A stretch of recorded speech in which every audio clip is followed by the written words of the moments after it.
Nagsimula ang lahat sa isang mataong lungsod kung saan namumuhay ang mga tao ng masaya. Punong-puno ng mga naglalakad ang mga kalsada. Maririnig ang masasayang kwentuhan sa bawat sulok. Samantalang kumakalat sa hangin ang mabangong amoy ng pagkain. Masayang nagtatakbuhan ang mga bata sa palengke nang walang kahit kititing na takot. Parang mananatiling payapa ang araw na iyon magpakailanman. Pero sa likod ng tahimik na tanawing iyon, may nakatagong katotohanang kabaligtaran nito. Sa isang makipot na eskanitang halos walang pumapansin, isang mahirap na bata ang napilitang mamulot ng mga tirang pagkaing nakakalat sa lupa. Kahit marumi na ito, agad niya iyong isinubo. Dahil iyon lang ang paraan niya para mabuhay. Hindi pa niya nauubos ang pagkain nang biglang may batong lumipad at malakas na tumama sa ulo niya. Agad kumalat ang sakit sa buong katawan niya. Pero mas masakit pa roon ang tawanan ng mga batang nakapaligid sa kanya. Binabato nila ang kawawang bata habang iniinsulto siya dahil kumakain daw siya na parang aso. Tiniis lang ng bata ang lahat ng malupit na pagtrato sa kanya. Gamit ang natitira niyang lakas, mahigpit niyang hinawakan ang natitirang pagkain at saka tumakbo palayo. Samantala, patuloy siyang hinabol ng mga batang iyon habang walang tigil na binabato. Makalipas ang ilang sandali, napadaan siya sa isang tindahang bagong naglabas ng maiinit na siopaw mula sa steamer. Ang mabangong amoy nito ay parang nagpawala sa takot niya. Hindi na siya nag-isip pa. Agad niyang inabot ang isang siopaw at mabilis na tumakbo. Agad namang nagalit ang tindero.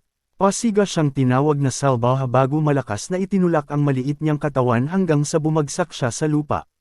Ang gulong nangyari sa gitna ng kalsada ay nakatawag ng pansin ng isang matandang lalaki na nagmamasid mula sa kalapit na tindahan. Napatingin siya sa bata. Unti-unti siyang nausisa sa nangyayari. Samantala, walang kahit kititing na awa ang tindero. Paulit-ulit niyang sinipa ang maliit na bata sa harap ng napakaraming tao.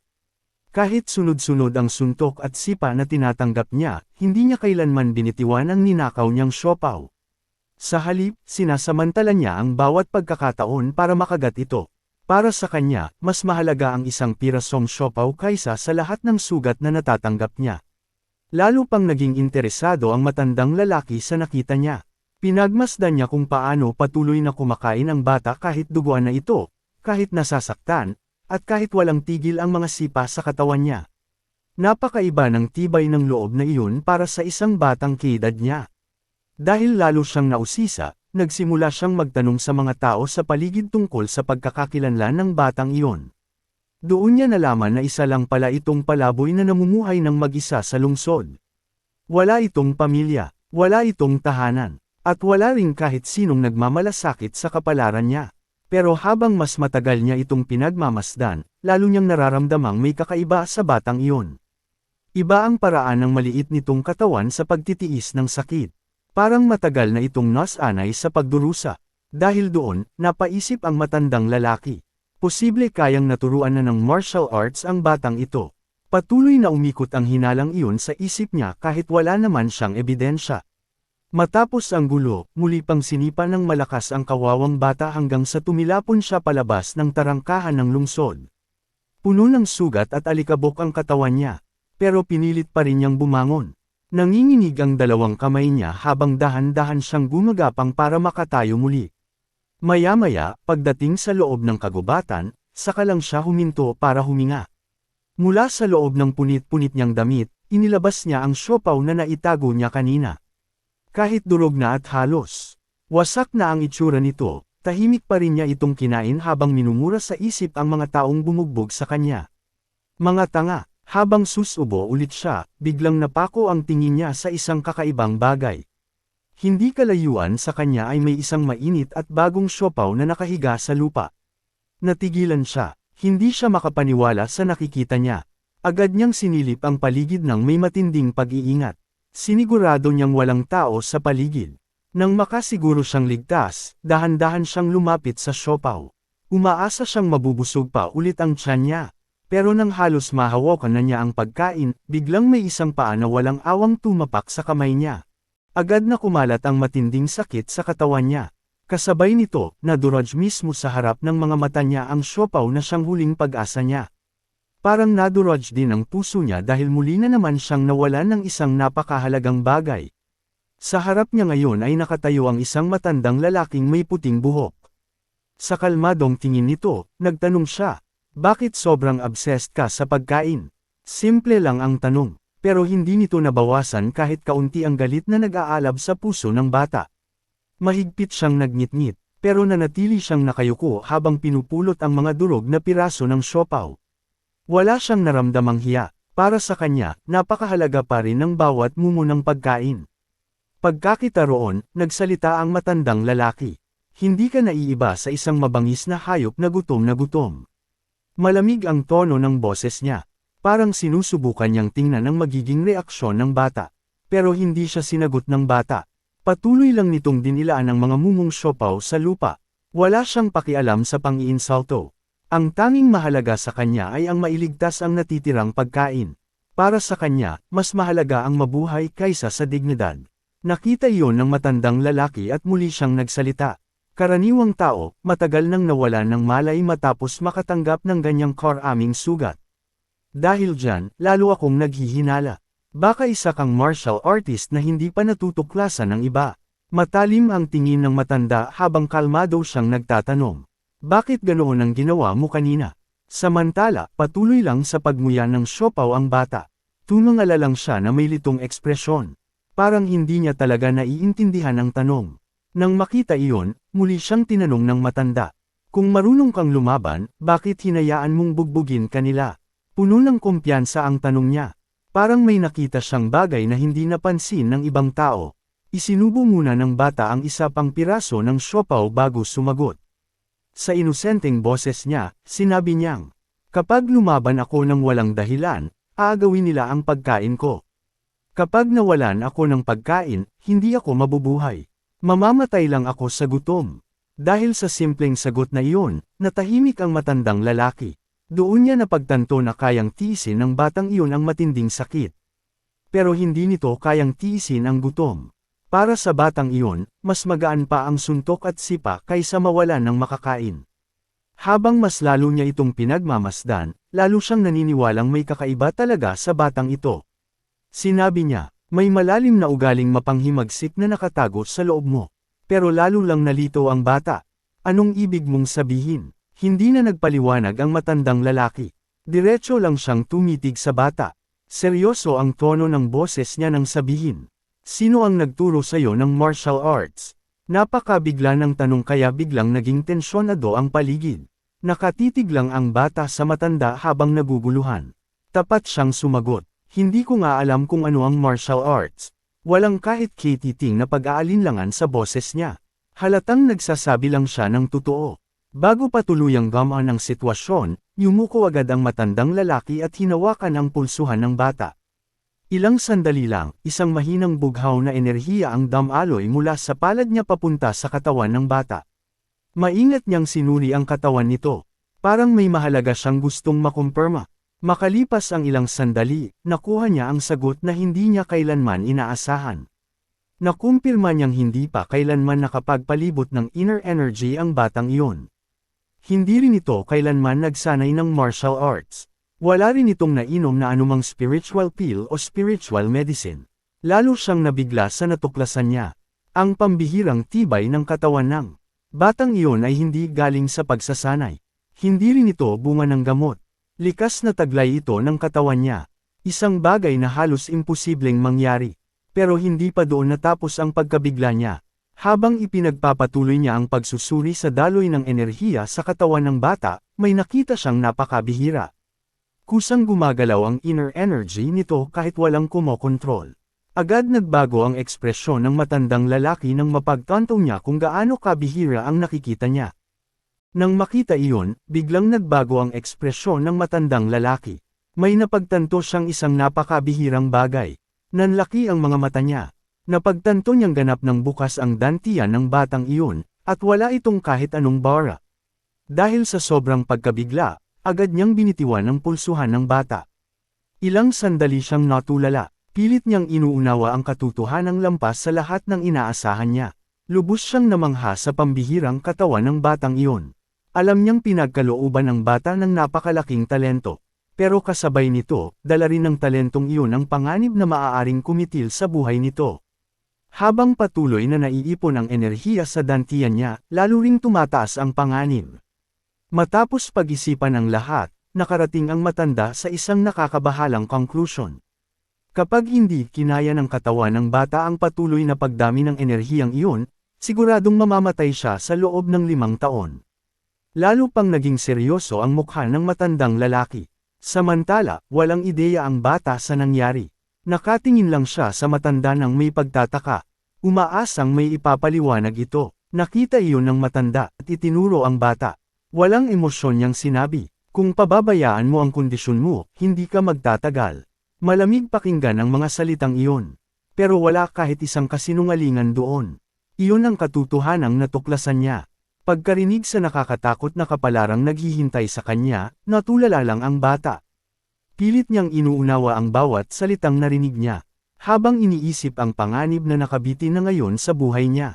Blanko ang ekspresyon niya, parang punong-puno ng tanong ang isip niya. Makalipas ang ilang sandali, dahan-dahan siyang tumangala. Sa inosenteng boses, nagtanong siya, kung mamamatay ako, ibig sabihin hindi na ako makakakain habang buhay. Pagkasabi noon, agad siyang umiling. Parang hindi niya matanggap ang katotohanan iyon. Tapat niyang sinabi ang nasa puso niya. Sa buong buhay ko, kahit minsan, hindi pa ako nakakakain ng busog. Dahil sa hirap ng buhay na pinagdaanan niya, kahit ang simpleng pangarap na iyon ay tila napakalayong maabot. Mahigpit niyang ikinuyom ang 2 kamao. Pagkatapos ay sinabi niya ang matagal na niyang pinapangarap. Gusto ko lang makakain ng isang beses na talagang busog. Pagkatapos, buong lakas siyang sumigaw. Ang pinakamalaki kong pangarap ay makakain hanggang sa halos pumutok ang tiyan ko sa sobrang kabusugan. Dahil sa sagot na iyon, napatawa ng mahina ang matandang lalaki. Kung mas nakakatakot para sa iyo ang gutom kaysa kamatayan, wala akong problema roon. Sa halip, lalo lamang tumibe ang paniniwala niya tungkol sa batang nasa harapan niya. Wala na siyang sinayang na oras. Agad siyang nagbigay ng alok. Sumama ka sa akin kung gusto mo talagang mabuhay. Pagkarinig noon, agad kumislap ang mga mata ng bata.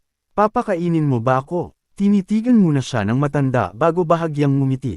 Kakain ka, pero may isang kondisyon. Kailangan mo munang mabuhay. Sandaling natahimik ang matanda. Pagkatapos ay seryoso siyang nagbabala. Mariin niyang sinabi, ang landas na tatahakin mo simula ngayon ay hindi magiging madali. Ang lahat ng sakit na naranasan mo ngayong araw ay magmumukhang laro lang ng mga bata kumpara sa pagdurusang naghihintay sa iyo.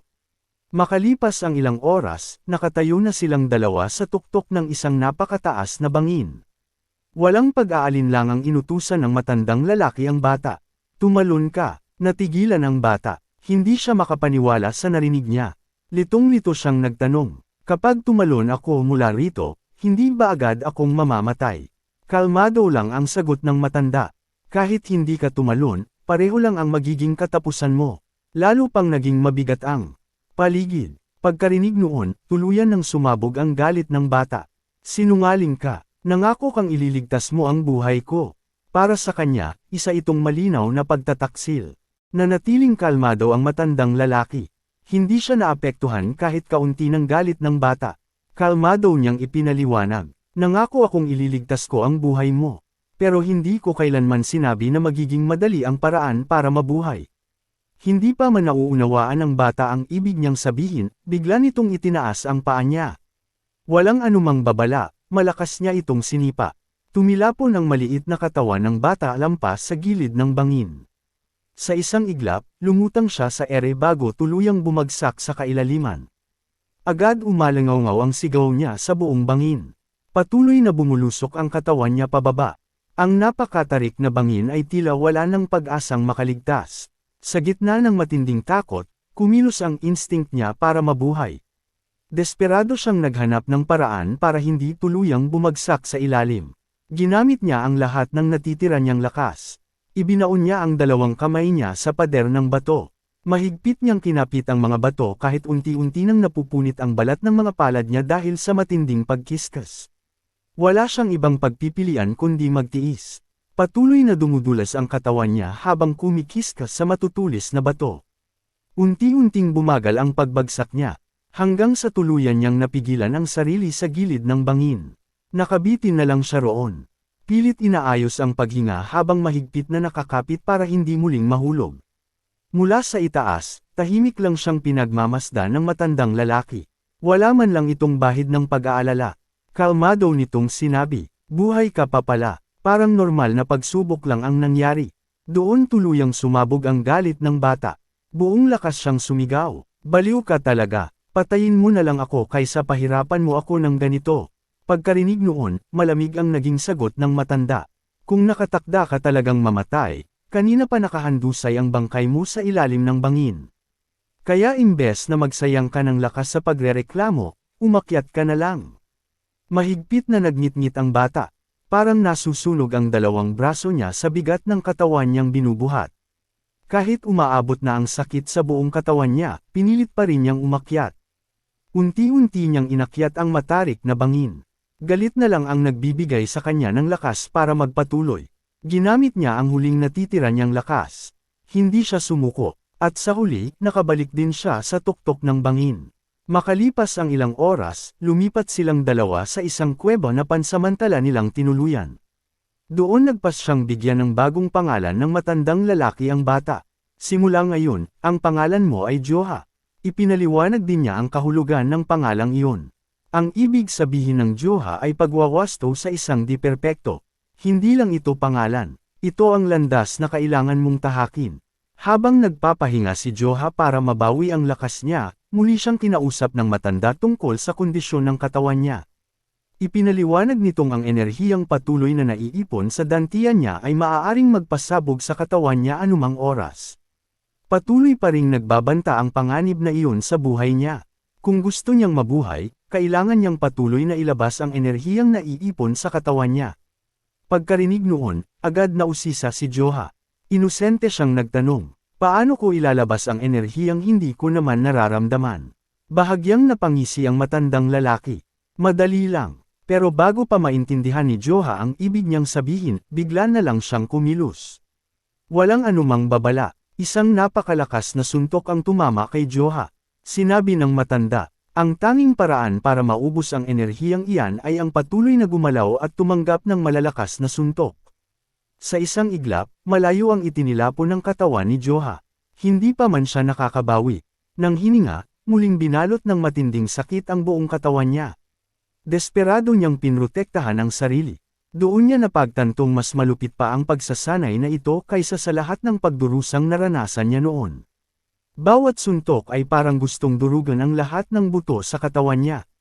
Nang tamaan na naman siya ng panibagong atake, agad siyang sinigawan ng matandang lalaki. "Tigilan mo ang kakaisip, huwag mong hayaang lamunin ka ng takot." Ayon sa matandang lalaki, ang tanging dapat niyang gawin ngayon ay ituon ang buong atensyon niya sa laban. Nagpatuloy ang brutal na pagsasanay ng walang kahit kaunting pahinga. Walang tigil ang sigaw sa sakit ni Joha sa loob ng kuweba. Pero wala pa ring ipinakitang awa ang matandang lalaki. Bawat segundo ay parang walang katapusang pagpapahirap. Sa gitna ng malupit na pagsasanay, bigla siyang naghagis ng ilang pirasong pinatuyong karne sa lupa sa harap ni Joha. Agad na sumangaw ang mabangong amoy nito. At kasabay noon, muling nagising ang matinding gutom na matagal nang bumabagabag sa kanya. Hindi na siya nag-isip. Agad niyang inunat ang kamay niya para abutin ang pagkain. Pero bago pa man niya ito mahawakan, isang napakalakas na suntok ang muling tumama sa dibdib niya. Agad tumilapon ang katawan ni Joha. Samantala, walang tigil ang matandang lalaki sa pag-atake. Ni hindi siya binigyan ng pagkakataong makahinga. Mula noon, ang bawat oras ng pagkain ay naging laban sa pagitan ng buhay at kamatayan. Paulit-ulit na tumitilapon ang katawan ni Joha sa iba't ibang direksyon. Kahit halos wasak na ang katawan niya sa sakit, hindi kailanman nawala ang tingin niya sa karne na nasa lupa. Gutom pa rin ang pinakamalakas na dahilan kung bakit patuloy siyang bumabangon. Itinuro ng matanda ang pagkain. "Sobrang gusto mo bang kainin iyan?" Punong-puno ng pasa ang katawan ni Joha. Mabigat na ang paghinga niya. Pero dahan-dahan pa rin siyang tumayo. Nakatutok pa rin ang tingin niya sa karne. Parang wala nang ibang mahalaga sa mundo. Nang makitang hindi pa rin sumusuko ang estudyante niya, muli siyang sumugod ng walang awa. Mas mabagsik pa ang sumunod na atake. Diretso itong tumama kay Joha. Wala na siyang pagkakataong umiwas. Ang tanging magagawa niya ay mabuhay. Bago tumama ang suntok, muli siyang binalaan ng matanda. Kung gusto mo talagang kumain, kailangan mong mabuhay. Sa sumunod na sandali, bumagsak ang napakalakas na suntok. Gumuho ang lupa sa paligid nila. Lumipad ang alikabok sa lahat ng direksyon. Sa gitna ng makapal na alikabok, may napansin ang matandang lalaki. Mas bumilis ang reaksyon ni Joha kaysa dati. Kahit maliit lang ang pagbabago, hindi yun nakaligtas sa paningin niya. Dahil sa mas matinding determinasyon, biglang sumugod si Joha. Walang pag-aalinlangan, gumawa siya ng bagay na hindi inaasahan ng kahit sino. Bigla niyang sinunggaban ang braso ng matandang lalaki. Pagkatapos ay buong lakas niya itong kinagat. Sa unang pagkakataon, tunay na nagulat ang matandang lalaki. Agad niyang hinayla ang braso niya para makawala sa kagat. Pagkatapos makawala, malakas niyang itinulak si Joha. Gumapang ang katawan nito sa lupa dahil sa lakas ng pagtulak. Unti-unting tumulo ang dugo sa pagitan ng mga bato. Patunay yun kung gaano kalupit ang pagsasanay. Kahit patuloy ang pagdurugo ng katawan niya, hindi bumagsak si Joha. Muli niyang itinapak ng matatag ang dalawang paa niya. Pagkatapos ay kumuha siya ng mas matibay na fighting stance. Matalim pa rin ang tingin niya. Punong-puno ng determinasyong mabuhay. Samantala, tahimik na tiningnan ng matandang lalaki ang marka ng kagat sa braso niya. Mula sa simpleng sugat na iyon, may napagtanto siya. Ang kagustuhan ni Joha na mabuhay ay higit pa sa inaasahan niya. Mas malakas ang survival instinct nito kaysa sa takot sa sakit. Nang makita ang determinasyong hindi namamatay, nagpa siya ang matandang lalaki na dalhin ang pagsasanay sa mas mataas na antas. Nagkatitigan silang dalawa, walang kumukurap. Parang naghahanda sila para sa mas nakakatakot na yugto. Lalo pang bumigat ang tensyon sa paligid. Buong seryosong inilabas ng matandang lalaki ang tunay niyang lakas. Ituturo ko sa iyo ang tunay na kahulugan ng mabuhay. Hindi lang ang huminga ng mas matagal, kundi ang patuloy na tumayo kahit nasa sukdulan na ang katawan mo. Simula noon, nagsimula ang isang napakabangis na training routine. Araw-araw, walang tigil na tumatanggap ng suntok si Joha. Pinilit siyang umiwas sa mga atake. Pinilit siyang tiisin ang bawat hampas. At pinilit siyang patuloy na gumalaw para lang hindi mamatay. Walang naging madaling araw para sa kanya. Kahit bumuhos ang malakas na ulan sa kabundukan, hindi kailanman tumigil ang pagsasanay. Muli na namang bumagsak si Joha sa lupa matapos tamaan ng isa pang malakas na suntok. Pagkakita sa nakahandusay niyang katawan, agad siyang inutusan ng matanda. Tumayo ka. Halos wala nang natitirang lakas si Joha. Nakagapang na lang siya habang pilit tinitipon ang natitira niyang enerhiya. Muling ipinaalala ng matandang lalaki na hindi pa tapos ang pagsasanay nila. Pagkarinig noon, itinaas ni Joha ang ulo niya habang hinihingal. Sa gitna ng matinding sakit na bumabalot sa buong katawan niya, buong lakas siyang sumigaw. Balang araw, tatalunan kita. Bahagya lang ngumiti ang matandang lalaki. Hanggat humihinga ka pa, kailangan mong patuloy na matutong lumaban. Walang shortcut para sa taong gustong mabuhay. Lumipas ang mga araw. Ang pagsasanay na puno ng sakit ay naging mga buwan. At ang mga buwan ay naging mga taon. Patuloy na umusad ang panahon. Ang batang dating halos mamatay sa gutom ay tuluyang naging isang binata. Makalipas ang ilang taon, sa gitna ng isang tahimik na kagubatan.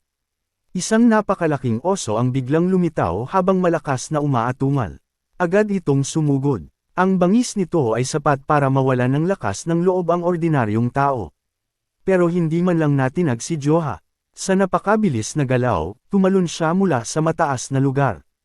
Kasabay noon, nagpakawala siya ng isang malakas na suntok. Diretsyong tumama iyon sa katawan ng dambuhalang oso. Wala itong pagkakataong makaganti. Sa isang malakas na banggaan, bumagsak agad ang halimaw. Lumubog ang napakalaking katawan nito sa lupa. Nabuo pa ang isang malaking hukay dahil sa lakas ng pagbagsak. Isang suntok lang ang kinailangan para mawalan ito ng malay. Malayong malayo na ang lakas ni Joha kumpara noon. Nang makita ang resulta, dahan-daw ang lumapit ang matandang lalaki. Sa wakas, naging isang tunay na mandirigma ka na. Nasiyahan siya sa naging pag-unlad ng estudyante niya. Pero agad din siyang nagbigay ng panibagong paalala. Mahaba pa ang lalakbayin mo bago mo tuluyang makamit ang lahat ng dapat mong taglayin. Ang narating mo ngayon, simula pa lang. Ang matipunong katawan ni Joha ay punong-puno ng mga peklat mula ulo hanggang paa. Bawat isa sa mga iyon ay patunay ng napakalupit na pagsasanay na pinagdaanan niya sa loob ng maraming taon. Lahat ng pagdurusang iyon ang humubog sa kanya bilang isang tunay na mandirigma. Pagkarinig sa sinabi ng guru niya, nagtanong si Joha ng matagal nang bumabagabag sa isip niya. Bakit nitong mga nakaraang araw, wala ka nang itinuturong bagong teknik sa akin? Ipinaliwanag ng matandang lalaki ang dahilan. Iba ang paraan ng paglakas ng katawan ni Joha kumpara sa ordinaryong tao. Dahil ganap ng bukas ang dantian niya, kusang sumisipsip ng inner energy ang katawan niya sa bawat paghinga. Habang patuloy na dumadaloy ang enerhiyang iyon, unti-unti ring lumalawak ang mga meridian niya. Dahil dito, halos naging perpekto siya sa external martial arts. Ayon sa matandang lalaki, napakabihira ng ganitong klaseng katawan. Kahit ang Shaolin ay gagawin ang lahat para makuha ang isang taong may talento na tulad ni Joha. Pero para sa matanda, may mas angkop pang lugar para sa estudyante niya. Binanggit niya ang Wudang, isang malaking sekta na kinikilalang sukdulan pagdating sa paglinang ng inner energy. Ayon sa kanya, kakaunti lang ang mga lugar na kayang ilabas ang buong potensyal ni Joha. Kaya isa ang Wudang sa pinakamagandang pagpipilian. Ipinaliwanag pa niya, kapag nabuksan mo ang mas mataas na antas ng dantian tulad ng mga mandirigma ng Wudang, magkakaroon ka ng ganap na control sa inner energy na patuloy na naiipon sa katawan mo. At kapag nangyari iyon, magkakaroon din ng paraan para malutas ang panganib na matagal nang nagbabanta sa buhay mo. Natahimik si Joha, malalim niyang pinag-isipan ang dalawang dakilang sektang binanggit ng guru niya. Sa isang banda, nakita niya ang pag-asa, pero sa kabilang banda, unti-unting bumalot ang pagdududa sa isip niya. Tatanggapin kaya ako ng mga dakilang sektang nagtatanggol sa katarungan at dangal? Isa lang akong batang lansangan na lumaki sa kahirapan at pagdurusa. Dahil sa pag-iisip na iyon, hindi niya maisip ang sarili niyang matatanggap sa ganoong kalaking sekta. Napansin ng matandang lalaki ang pag-aalinlangan sa mukha ng estudyante niya. Kaya muli siyang nagsalita, sa totoo lang, may isa ka pang huling pagpipilian. At mas bagay pa iyon sa'yo kaysa sa dalawang sektang nabanggit ko. Habang nakatanaw sa malayong kalangitan, may bahagyang pagmamalaki sa mga mata niya nang banggitin niya ang pangalan ng Kunlun. Tatlo lang ang mga sektang kayang magligtas sa'yo. At sa kanilang lahat, Kunlun ang lugar na pinakaangkop para sa'yo. Nagkunot ang noo ni Joha matapos marinig iyon. Naguguluhan siyang nagtanong, hindi ba matagal nang nawasak ang Kunlun? Hindi ba matagal nang naglaho ang maalamat na sektang iyon sa mundo ng mga martial artist? Bago pa man mawala ang pagdududa niya, biglang sumabog ang napakalakas na pulang aura mula sa katawan ng matandang lalaki. Agad nitong binalot ang buong paligid. Naging napakabigat ng atmosfera. Sa matatag na tinig, mariin niyang pinabulaanan ang sinabi ni Joha. Hindi kailanman bumagsak ang Kunlun. Hanggat buhay ako, hindi pa nagwawakas ang Kunlun. Walang kahit kititing na pag-aalinlangan sa boses niya. Pagkatapos, dahan-dahang lumitaw ang isang ngiting puno ng awtoridad. Buong pagmamalaki niyang sinabi, ako mismo ang Kunlun. Sa sobrang bigat ng mga salitang iyon, tila pati ang paligid ay nanahimik. Natulala si Joha, pilit niyang inuunawa ang katotohanan ang matandang lalaking nagsanay sa kanya sa loob ng maraming taon ay hindi pala isang ordinaryong tao. Ito pala ang buhay na simbolo ng Kunlun. Unti-unting bumalot ang gabi sa kabundukan. Sa loob ng kuweba, mas kalmado na ang usapan ng guro at estudyante. Sa pagitan nila ay isang mangkok ng mainit na sabaw na kumukulo sa ibabaw ng apoy. Kumalat ang masarap nitong amoy sa buong kuweba. Sa unang pagkakataon matapos ang maraming taon ng matinding pagsasanay, nakakain na si Joha nang hindi kailangang makipag-agawan. Kumain siya hanggang sa mabusog kasama ang guru niya. Napakahalaga ng simpleng sandaling iyon para sa isang taong buong buhay na pinahirapan ng gutom. Matapos ang napakaraming taon ng paghihirap, dahan-dahang humigop ng tsaa ang matandang lalaki. Sa gitna ng tahimik na sandali, nagtanong siya, "Kumusta ka na?" Simple lang ang tanong. Pero ipinakita nitong patuloy pa rin niyang inaalala ang estudyante niya. Habang puno pa ng pagkain ang bibig, maikling sumagot si Joha. Ayos lang. Bahagyang tumango ang matandang lalaki. Pero may ibang bagay ang mas nakatawag ng pansin niya. Napansin niyang napakabilis ng maghilom ng lahat ng sugat sa katawan ni Joha. Ang mga peklat na dati bumabalot sa buong katawan nito ay halos tuluyan ng naglaho. Muli na naman siyang namangha. Masusing pinagmasdan niya si Joha. Doon niya naunawaan ang dahilan. Ang mga meridian nito ay lumago na lampas pa sa antas ng isang ordinaryong Grandmaster. Patunay iyon na nagbunga ng gusto ang mga taon ng napakahirap na pagsasanay. Habang malalim ang iniisip ng guro, patuloy namang nilalamon ni Joha ang pagkain niya ng buong kasabikan. Para sa kanya, wala nang mas mahalaga kaysa sa mainit na pagkaing nakakain niya ng walang takot. Hindi pa rin nagbabago ang ugali niyang iyon mula noong una silang magkita. Napangiti ng bahagya ang matandang lalaki habang pinagmamasdan ang estudyante niya. Naunawaan niyang ang walang tigil na laban at brutal na pagsasanay sa loob ng maraming taon ay bahagyang nagpabago sa paraan ng pag-iisip at pagkilos ni Joha. Pero hindi niya iyon itinuring na masama. Sa halip, alam niyang ang lahat ng pagdurusang iyon ang humubog kay Joha bilang isang tunay na mandirigma. Bawat sugat, bawat suntok, at bawat laban para mabuhay. Lahat ng iyon ang bumuo ng isang determinasyong hindi madaling mabali. Makalipas ang ilang sandali, biglang nagsalita ang matandang lalaki. Kailangan kong umalis sandali. Agad na napatingala si Joha. Sasama ba ako? Halatang ayaw niyang mahiwalay sa nag-iisang taong gamabay sa kanya. Pero marahan lang umiling ang matandang lalaki. May kailangan akong asikasuhin sa labas ng kabundukan.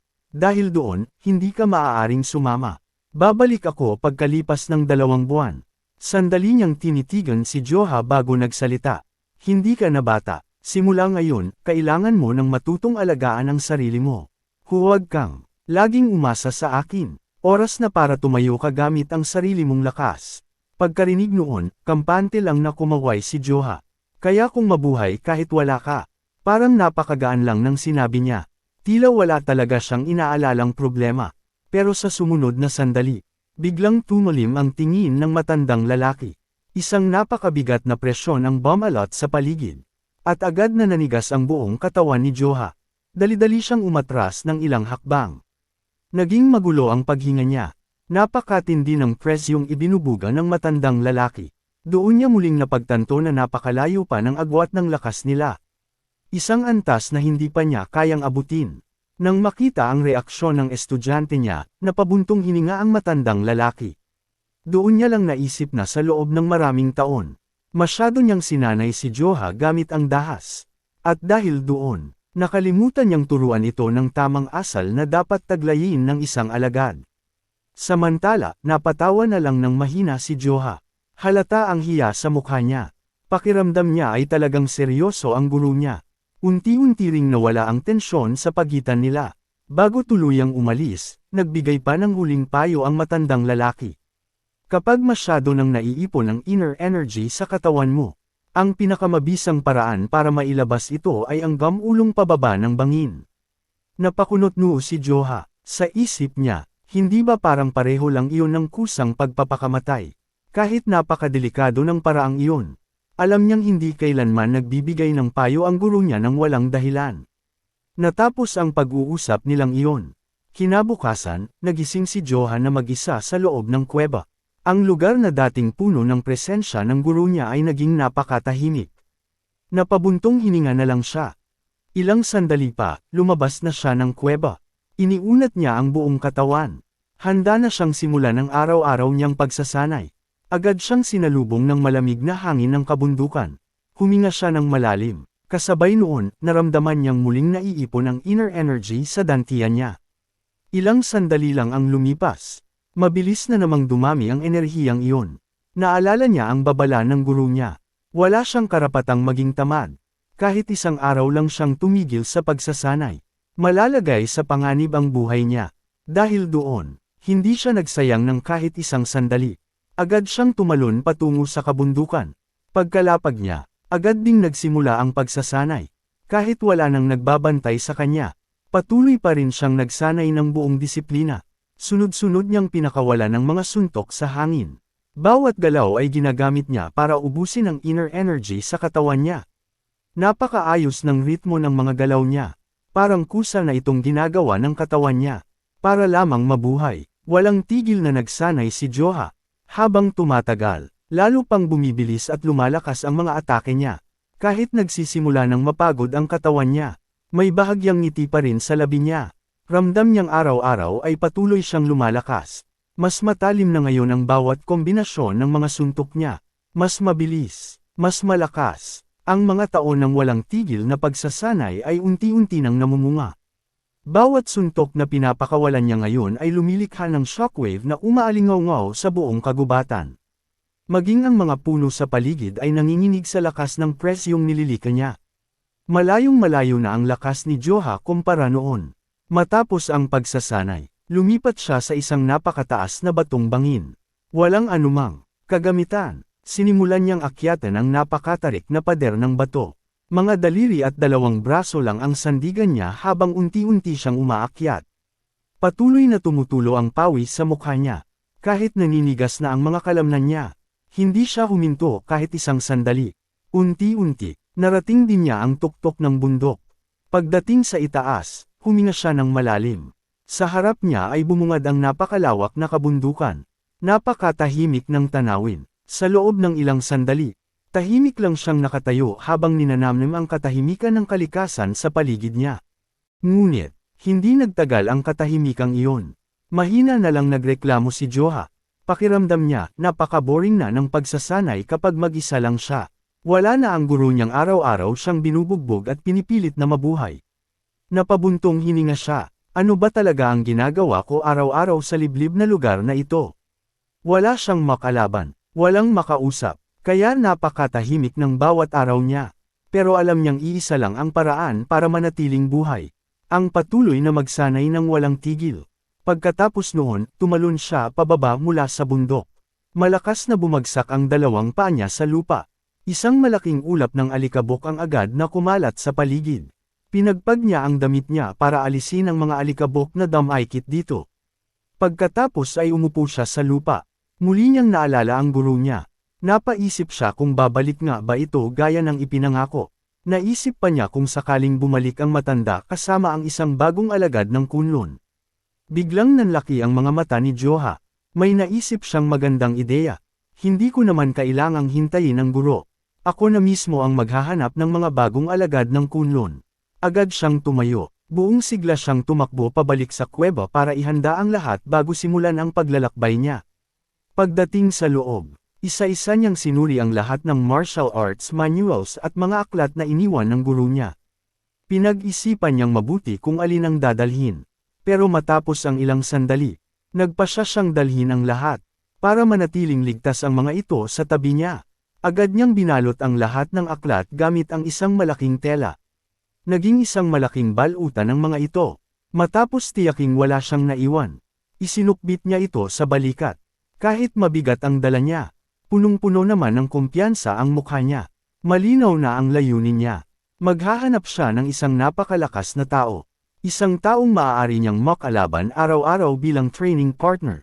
Para sa kanya, mas magiging masaya ang pagsasanay kung may kasama siyang lumalaban.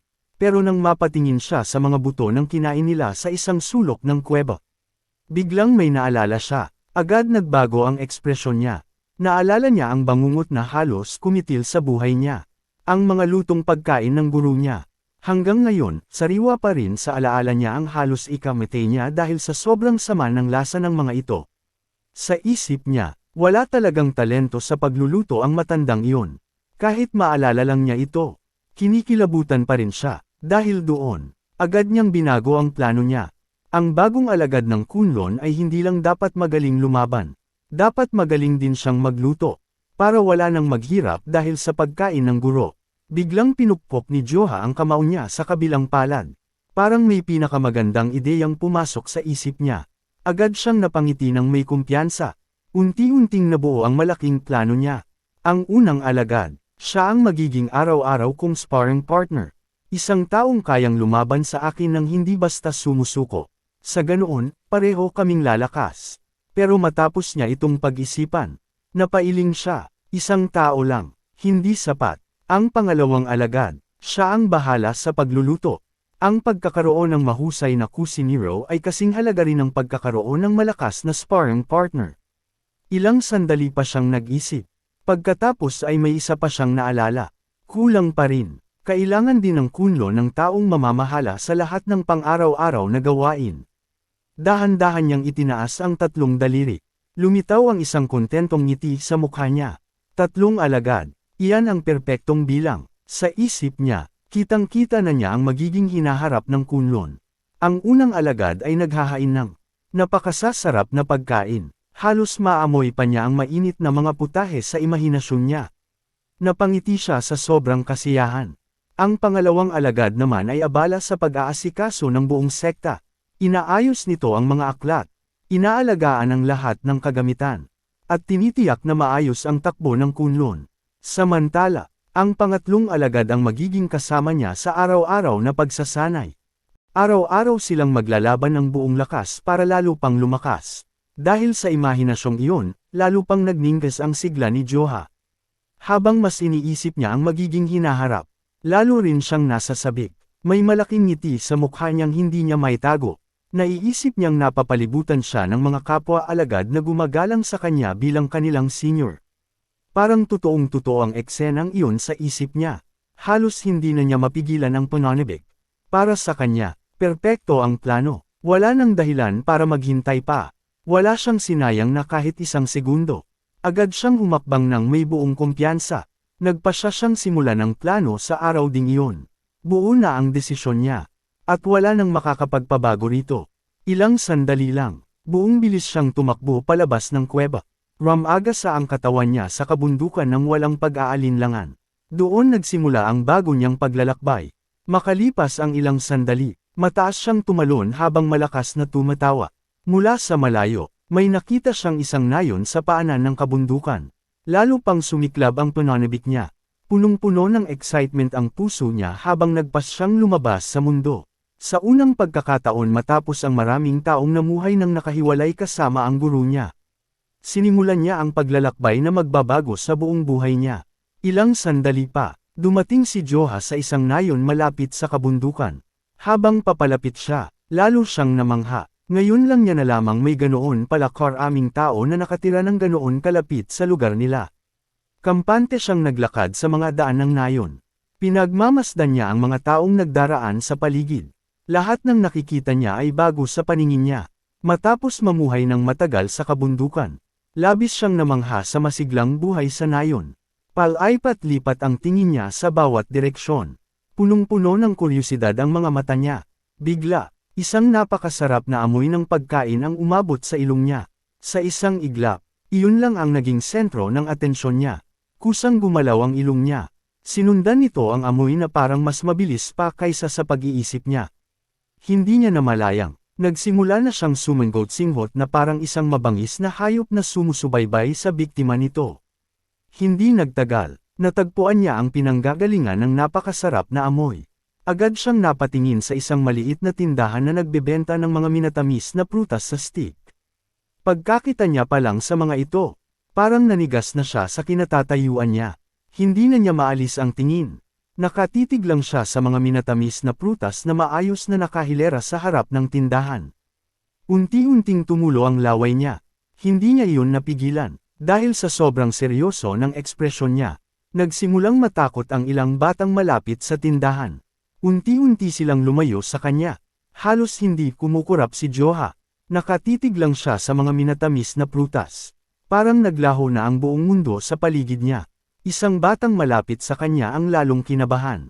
Hindi nito maintindihan kung bakit ganoon tumingin ang binata sa pagkain.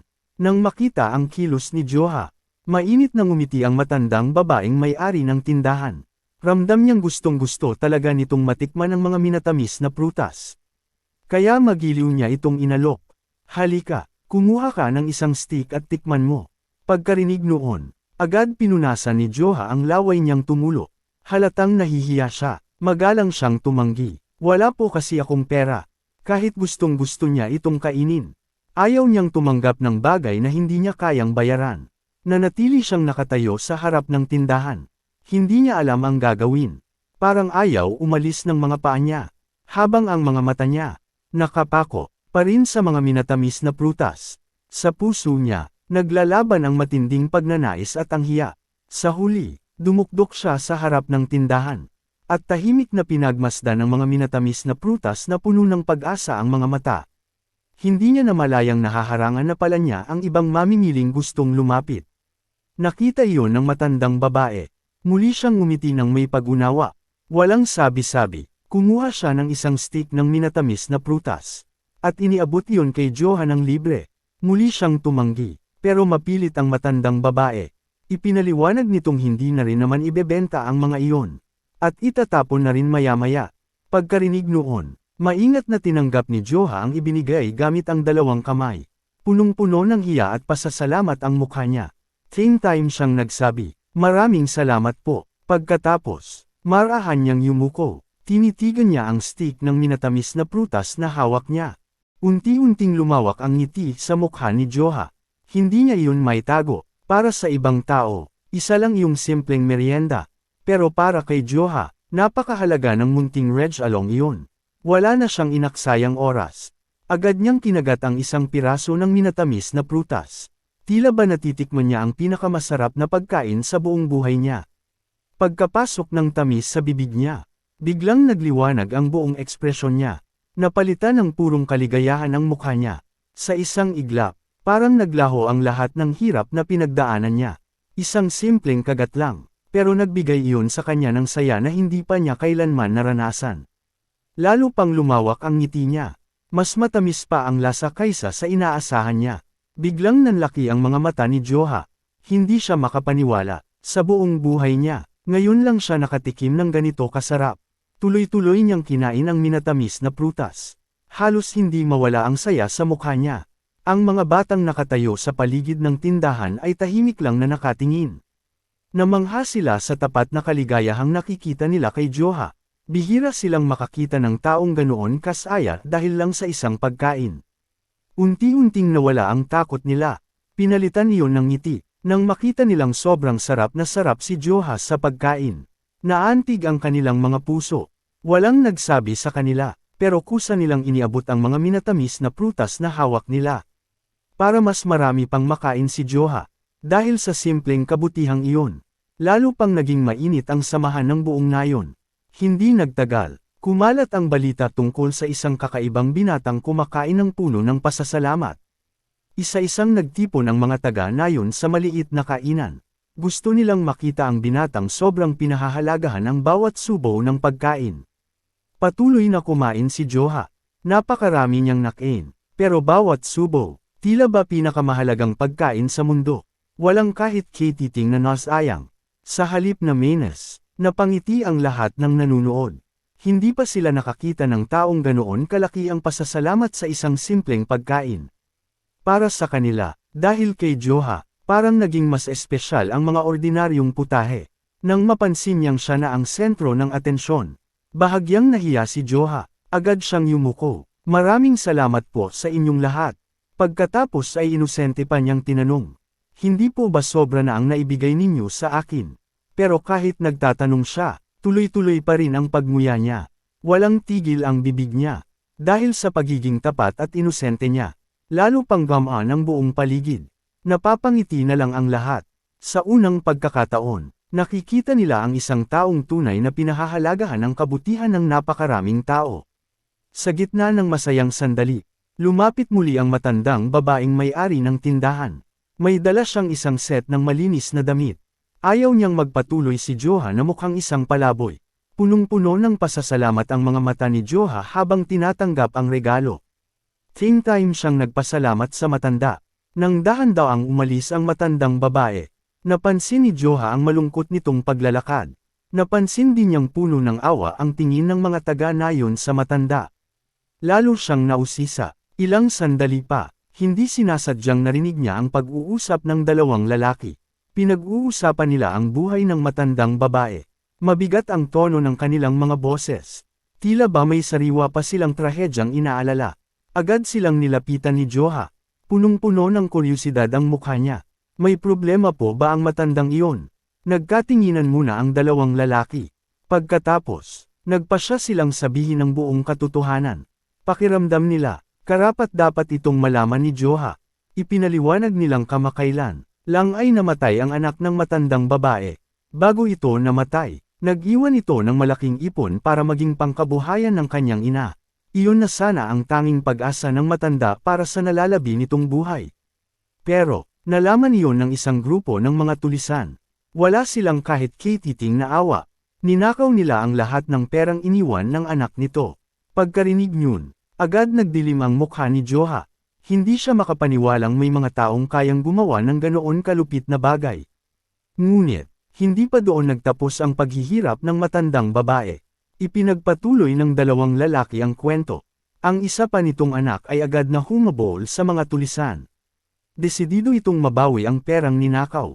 Umalis ito nang hindi man lang iniisip ang sariling kaligtasan. Nang malaman ni Joha na nangyari ang insidente mga 10 araw na ang nakalipas. Agad siyang nagtanong, saan ang kuta ng mga tulisan? Para sa kanya, may pagkakataon pa silang maabyutan ang mga ito. Tumalim ang tingin niya, kitang-kita ang matinding determinasyon sa mga mata niya. Agad siyang binalaan ng isa sa mga lalaki. Napakadelikado ng lugar na iyon. Pero bago pa nila siya mapigilan, rumagasa na si Joha papunta sa kuta ng mga tulisan. Napakabilis ng kilos niya. Natulala na lang ang mga taga-nayon habang pinagmamasdan ang anyo niyang naglaho sa isang iglap. Habang tumatakbo sa gitna ng kagubatan, damaloy ang inner energy sa buong katawan ni Joha. Ang mga taon ng matinding pagsasanay ang dahilan kung bakit napakagaan at napakabilis ng bawat hakbang niya. Suot ang bagong damit na ibinigay ng matandang babae. Isa lang ang laman ng isip niya. Hanapin ang kuta ng mga tulisan sa lalong madaling panahon. Habang nasa daan, bigla niyang naalala ang isa sa mga itinuro ng guru niya. Minsan ay sinabi nito, kahit ang mga tulisan ay may dahilan kung bakit sila nananatili. Noong bata pa si Joha, hindi niya maintindihan ang ibig sabihin noon. Kaya tinanong niya ang guru niya, ano po bang silbi ng mga tulisan? Ipinaliwanag ng matandang lalaki. Hindi nagiging mapanganib ang kabundukan at karagatan dahil lang sa mga kriminal. May mas nakamamatay pang panganib. Sinubukang hulaan iyon ng batang Joha. Mga mababanggas na hayop. Bahagyang tumango ang matandang lalaki. Tama, madalas naniningil ng upeti ang mga tulisan bilang kapalit ng pagprotekta sa mga dumaraan laban sa mga panganib sa kanilang teritoryo.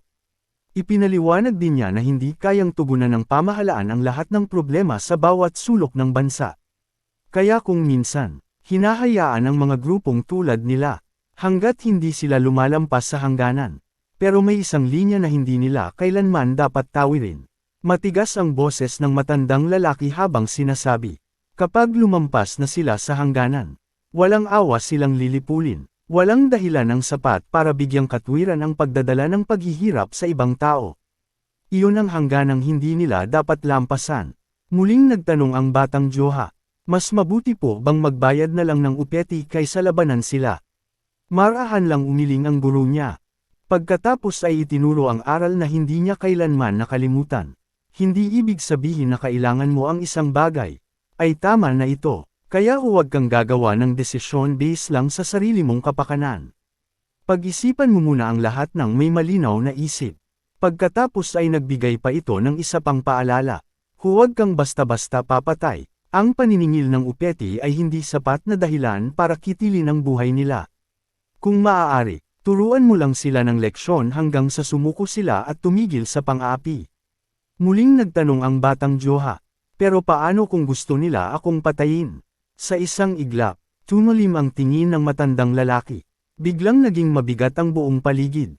Matatag niyang sinabi, kung may taong tunay na naglalayong kitilin ang buhay mo, huwag kang mag-atubiling lumaban. Dahil sa ganoong sitwasyon, ang mabuhay ang tanging tamang pagpipilian. Bumalik ang alaala ni Joha sa kasalukuyan. Sa wakas, narating niya ang tarangkahan ng kuta ng mga tulisan. Tumalon siya mula sa mataas na lugar. Malinis siyang lumapag sa mismong harapan ng dalawang gwardya. Nagulat ang dalawa, muntik pa silang mawalan ng balanse. Kalmadong nagtanong si Joha, ito ba talaga ang kuta ng mga tulisan? Kung mali ang lugar, maghahanap na lang ako ng iba. Ang sobrang kalmado niyang asal ang lalong nagpabigat sa sitwasyon. Pagkarinig noon, agad nagalit ang isa sa mga gwardya. Walang sabi-sabing sinunggaban nito ang damit ni Joha. Sinubukan siyang ihagis gamit ang buong lakas nito. Akala nito, isa lang siyang hanggal na naghahanap ng gulo. Pero, hindi man lang gumalaw si Joha. Parang nakaugat ang mga paa niya sa lupa. Doon niya napagtantong, hindi man lang niya kayang maigalaw ang kalaban. Nang makita ng isa pang gwardya ang nangyari, agad itong lumapit na litong-lito. Hindi nito maintindihan kung ano ang nangyayari. Hindi maintindihan ng isa pang gwardya ang nangyayari. Para sa kanya, imposibleng may taong hindi man lang matinag sa ganoon kalakas na paghila. Napangisi ang isa sa mga tulisan. Nagpapanggap ka bang bayani na naghahanap lang ng atensyon? Habarin mo ang bago mong damit at lumayas ka rito. Punong-puno ng kay-abangan ang banta nito. Walang sinabi si Joha. Agad niyang sinunggaban ang pulsuhan ng lalaki. Parang bakal ang higpit ng hawak niya. Sa isang iglap, namutla ang mukha ng tulisan. Ramdam na ramdam nito ang napakalakas na puwersang dumidiin sa kamay niya. Doon niya napagtantong nakagawa siya ng napakalaking pagkakamali. Kalmadong inikat ni Joha ang braso ng lalaki. Halos wala pa siyang ginamit na lakas. Biglang umalangaw-ngaw ang sigaw ng tulisan. Napuwersa ang kasukasuan ng braso nito na umikot lampas sa normal na limitasyon. Nang makita iyon ng isa pang gwardya, agad nitong binunot ang espada niya. Galit na galit itong sumugod. Buong lakas nitong iwinasiwas ang espada para iligtas ang kasama niya. Ramagasa ang atake papunta kay Joha. Pero dalawang daliri lang ang itinaas ni Joha. Sa isang simpleng galaw, madali niyang pinisil ang talim ng espada sa pagitan ng dalawang daliri niya. Biglang tumigil ang nakamamatay na atake. Natulala ang dalawang tulisan. Hindi nila maintindihan ang halimaw na nasa harapan nila. Bahagyang napangiti si Joha. Parang normal lang ang lahat ng nangyayari. Pagkatapos, marahan lang niyang kinaskas ang dalawang daliri niya. Crack! Naputol sa dalawa ang bakal na espada. Sa isang iglap, nawala ang lahat ng tapang ng mga gwardya. Nakangiti pa rin si Joha habang sinasabi, "Sa wakas, nahanap ko na rin ang mga taong hinahanap ko." Ilang sandali lang, sunod-sunod na sigaw ang umalangaw-ngaw sa buong kampo. Napakabilis gumalaw ni Joha, isa-isang tumilapon ang mga tauhan ng mga tulisan. Wala man lang silang oras para maintindihan ang nangyayari. Bawat suntok ni Joha ay nagpapalipad ng isang tulisan. Walang sino man ang nakapagpigil sa kanya. Sa loob lang ng ilang sandali, naging parang larangan ng digmaan ang buong bakuran. Nakahandusay na ang mga katawan ng mga tulisan sa kung saan-saan. Ang mga natitira pang nakatayo ay nagsimulang manginig sa takot. Kalmadong nagsalita si Joha, "Hindi ko balak pumatay. Gusto ko lang tapusin ang dahilan kung bakit ako pumunta rito." Habang nagsasalita, naglakad siya sa gitna ng mga nakahandusay na tulisan. Pagkatapos ay nagtanong, "Nasaan ang pinuno ninyo?" Wala man lang galit sa mukha niya. Gusto lang niyang makausap ang taong responsable. Nanginginig ang mga tulisan habang itinuro ang isang direksyon. Pero nang lumingon si Joha, siya naman ang natigilan. Nakasabit na sa wasak na bakod ang pinuno ng mga tulisan. At matagal na pala itong walang malay.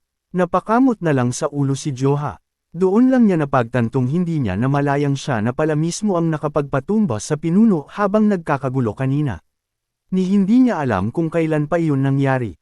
Para matapos na ang lahat, nagpasya siyang bigyan ng tig-iisang suntok ang lahat ng natitira pang nakatayo. Malakas niyang tinapak ang lupa. Sa isang iglap, naglaho siya sa paningin ng lahat. Sobrang bilis ng galaw niya na hindi na ito masundan ng mata. Ilang segundo lang ang lumipas. Lahat ng natitirang tulisan ay nakabulagta na sa lupa. Wala nang may malay. Matapos tuluyang matapos ang laban, biglang may naalala si Joha. Napalawak ang mga mata niya.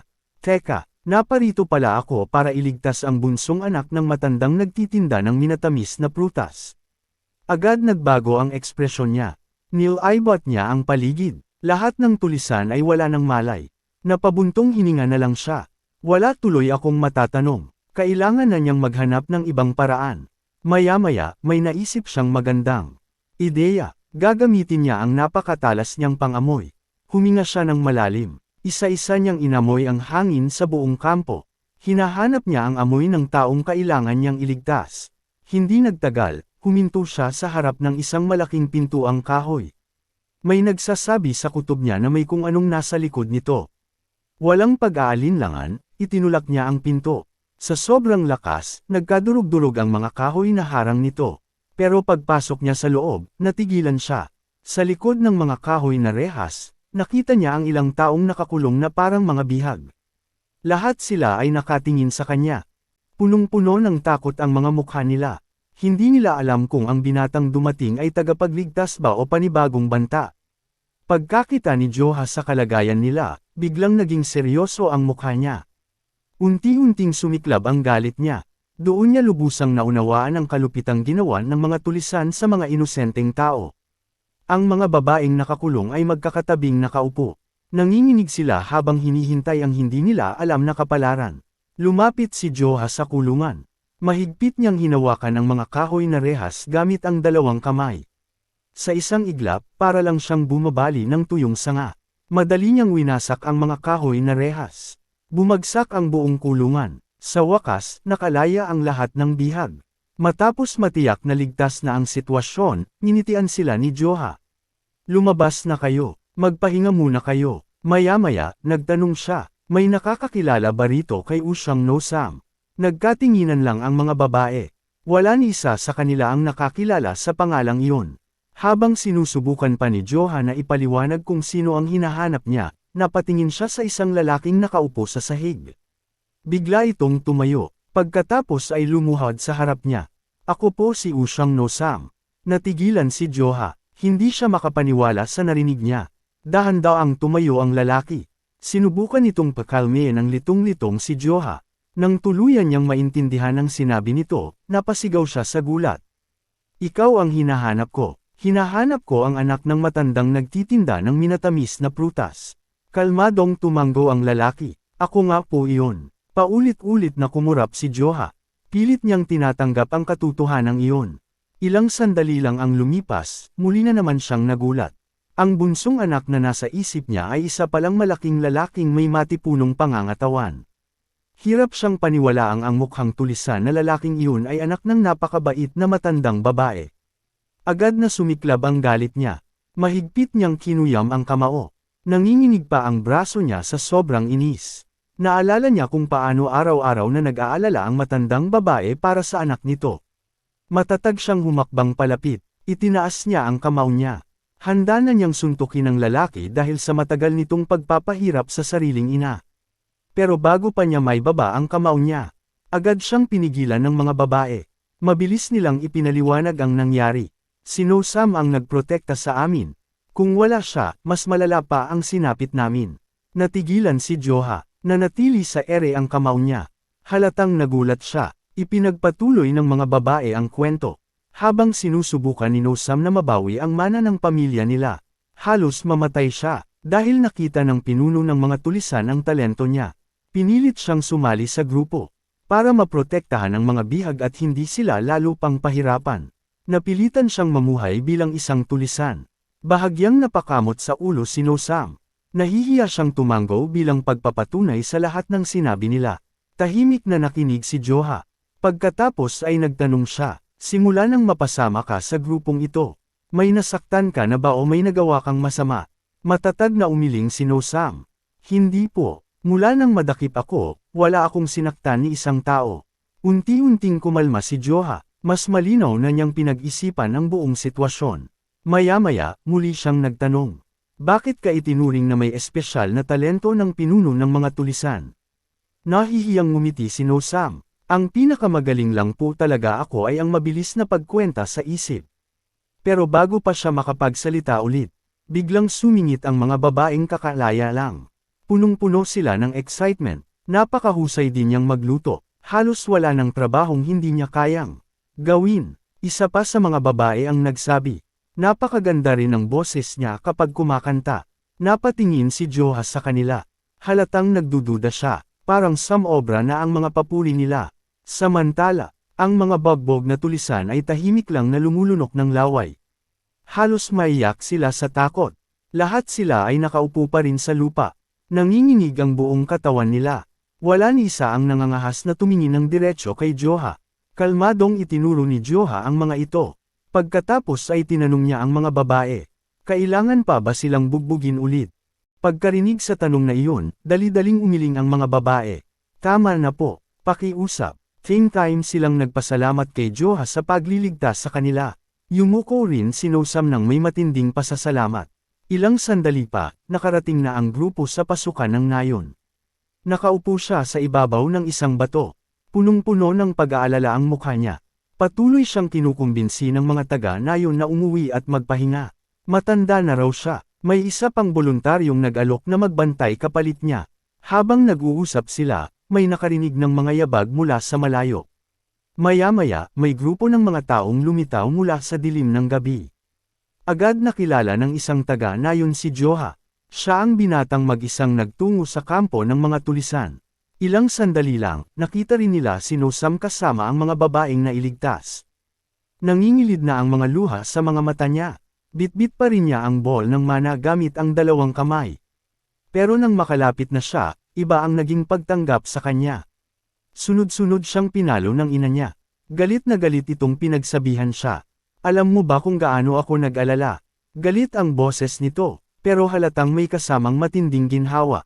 Sinabi ng matanda, walang kahit anong kayamanan ang katumbas ng takot na pinagdaanan ko. Nahihiyang napangiti si Nosam. Ipinaliwanag niyang ang ball na iyon ang huling iniwang mana ng yumao niyang kuya. Pero kahit narinig iyon ng matanda, nanatili pa rin itong nakasimangot. Para sa kanya, masyadong delikado ang ginawa ng anak niya. Ilang sandali pa, biglang nagbago ang ekspresyon ng matanda. Napansin niyang Pyle maglakad si Nosam. Agad siyang nagtanong kung ano ang nangyari.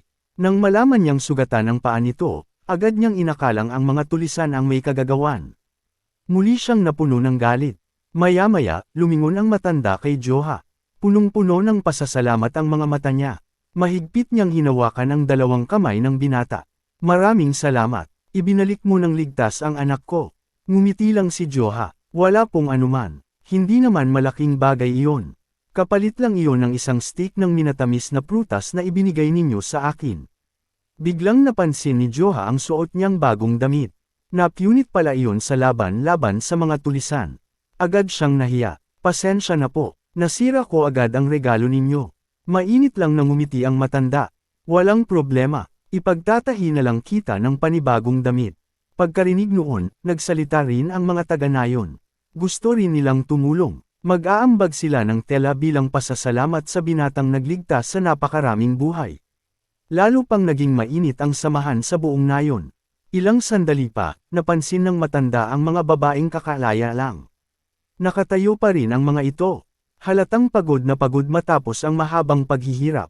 Naawa ang matanda. Pinagsabihan niya ang mga taga-nayon. Bakit ninyo hinahayaang nakatayo pa rin ang mga bisita natin? Sigurado akong gutom na sila. Kailangan din nilang makapaligo sa mainit na tubig. Pagkarinig noon, agad kumilos ang buong nayon. Inaya ng matanda ang mga babae na pumasok muna sa bahay bago pa lalong lumamig ang gabi. Punong-puno ng ginhawa ang mga mukha nila habang sumusunod sa matanda papunta sa mga bahay ng mga taga-nayon. Nakangiting pinagmamasdan ni Nosam ang eksena. Alam niyang likas na mabait ang ina niya sa lahat ng tao. Hindi nagtagal, napuno ng pagkain ang hapag. Sunod-sunod ang pagdating ng mga putahe. Muli na namang ipinakita ni Joha ang napakalakas niyang gana sa pagkain. Wala siyang tigil sa pagsubo. Napapangiti na lang ang mga taga-nayon habang pinapanood siya. Namamangha sila sa binatang hindi lang nagligtas sa kanila. Marunong din itong magpasalamat sa bawat subo ng pagkain. Patuloy lang sa pagkain si Joha. Sarap na sarap siya sa bawat kinakain. Sakto namang may naglapag ng isang mangkok ng mainit na sabaw sa harap niya. Napangiti si Nosam. Marami pa tayong pagkain. Kain ka lang hanggat gusto mo. Sa gitna ng masayang salo-salo, muli na namang napansin ng matanda ang Pyle na paglalakad ng anak niya. Bumalik ang pag-aalala sa mukha niya. May naalala siya. Alala na may isang kilalang manggagamot na kasalukuyang nasa Karatig na nayon. Agad namang nag-alok ang isa sa mga taga-nayon na sunduin ang manggagamot sa lalong madaling panahon. Kinabukasan, payapang bumalat ang umaga sa maliit na nayon. Pagdating ng matandang manggagamot, agad nitong sinuri ang paa ni Nosam sa harap ng mga taga-nayon. Matapos balutan ng benda ang sugat nito, nagbabala siya na kung nahuli pa ng kaunti ang paggagamot, maaaring hindi na may salba ang paa ni Nosam. Pagkatapos, seryoso niyang tiningnan si Nosam at tinanong kung nagduda ba ito sa kakayahan niya bilang manggagamot. Agad na ikan-away ni Nosam ang dalawang kamay niya at kinakabahang tiniyak na ni minsan ay hindi niya pinagdudahan ang husay ng matandang manggagamot. Pagkatapos noon, pinisil ng manggagamot ang nasugatang bahagi ng paa nito. Sa isang mabilis na galaw lamang, naibalik niya sa tamang pwesto ang buto. Matapos gamutin si No Sam, ibinaling ng matandang manggagamot ang tingin niya sa mga babaeng nailigtas. Pinapila niya sila isa-isa upang masuri ang kanilang kalagayan. Bagamat nagkatinginan sila ng may pagtataka, maayos pa rin nilang sinunod ang utos. May isang taga-nayon ang nagtanong kung magkano ang kabayaran para sa lahat ng pagsusuri. Ngunit tumanggi ang matandang manggagamot na tumanggap ng kahit isang barya. Sa halip, humingi lamang siya ng pahintulot na masuri ang katawan ni Joha. Agad namang sumagot si Joha na maayos ang pakiramdam niya at wala siyang anumang sugat. Ngunit sinabi ng matandang manggagamot na alam na niya iyon sa simula pa lamang. Biglang naging seryoso ang ekspresyon niya.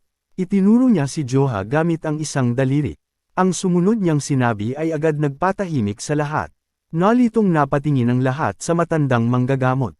Matatag niyang sinabi na matagal nang dapat patay si Joha. Ngunit napangiti lamang si Joha at nagtanong kung paano nito nalaman ang kalagayan ng katawan niya sa isang tingin lamang.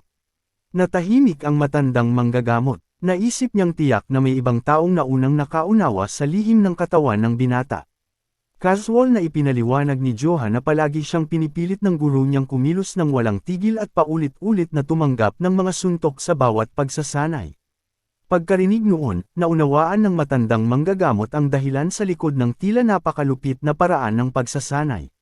Napagtanto niyang ang layunin ng lahat ng iyon ay ilabas ang enerhiyang patuloy na naiipon sa katawan ni Joha upang hindi ito ang mismong Sam-Ire sa kanya.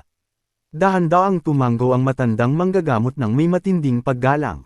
Pinuri niya ang kakayahan at karunungan ng guro ni Joha na nakahanap ng paraan upang mailigtas ang buhay ng sariling alagad. Samantala, ang ibang tao sa paligid ay nakatayo lamang na litong-lito dahil wala silang maintindihan sa pinag-uusapan ng dalawa. Pagkatapos hamupa ang sitwasyon, humingi ng pahintulot ang matandang manggagamot na magsagawa ng mas masusing pagsusuri sa katawan ni Joha. Natahimik sandali ang binata habang pinag-iisipan ang kahilingan. Sa huli ay pumayag siya ngunit may isang kondisyon. Hiniling ni Joha na huwag lamang siya ang suriin. Gusto rin niyang masuri ang lahat ng taga-nayon. Para sa kanya, mas mahalaga ang kaligtasan ng mga tao kaysa sa sarili niyang kapakanan. Pagkarinig noon, bahagyang napailing at napangiti ang matandang manggagamot. Napagtanto niyang tunay na mabuti ang puso ng binatang nasa harapan niya at palaging inuuna ang kapakanan ng iba. Nakangiting, ipinaliwanag ng matandang manggagamot na balak na rin talaga niyang suriin ang buong nayon bago pa man ito hilingin ni Joha. Agad nagsimula ang pagsusuri. Sinuri ng matandang manggagamot ang mga kalamnan ng braso at katawan ni Joha. Ngunit ilang sandali pa lamang ang lumipas ay biglang nanlaki ang mga mata niya sa labis na pagkabigla. Hindi makapaniwalang nagtanong siya, tao ba talaga si Joha? Ang balat at mga kalamnan ng binata ay nagtataglay ng lakas na halos imposibleng makita sa isang ordinaryong tao. Kitang-kita ang paghanga sa mukha ng matandang manggagamot habang napagtatanto niya ang katotohanan iyon. Pagkatapos ay sinabi niya na sa ganoong klaseng lakas ng katawan, baka kayang pabagsakin ni Joha ang isang oso gamit lang ang dalawang kamay. Dahil sa sinabi niyang iyon, nagkatinginan na lang ang lahat ng naroon sa sobrang gulat. Makalipas ang ilang sandali, tinanong ng matandang manggagamot kung ilang taon na si Joha. Sumagot ang binata na hindi niya talaga alam ang eksaktong edad niya, pero sa tingin niya ay nasa 15 taong gulang siya. Pagkarinig noon, natahimik ang matandang manggagamot at si No Sam. Hindi nila inakalang ang ganoong kalakas na katawan ay pagmamay-ari ng isang binatilyo. Pagkatapos, tinanong ng matandang manggagamot ang tungkol sa dantian ni Joha.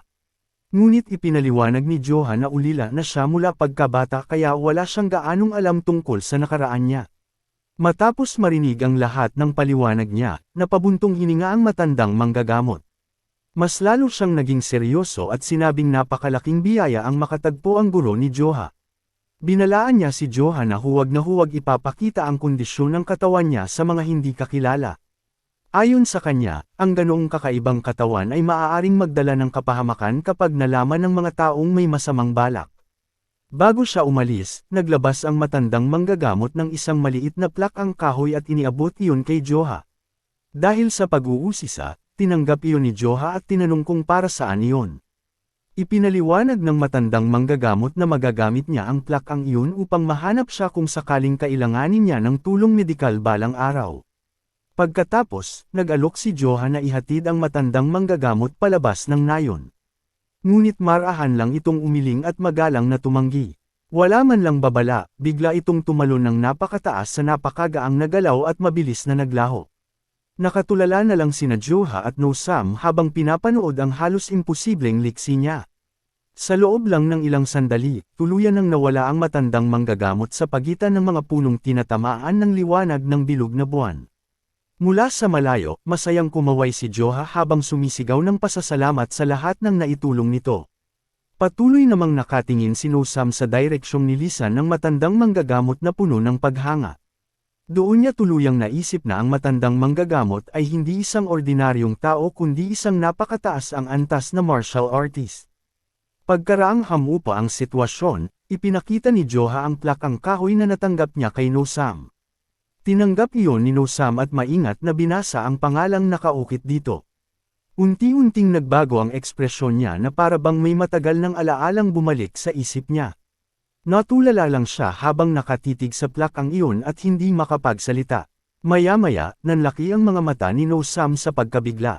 Nanginginig ang boses niyang sinabi na ang matandang manggagamot na kakaalis lang ay si Sun Uigong. Isang maalamat na tao na narinig lang niya noon sa iba't ibang kwento.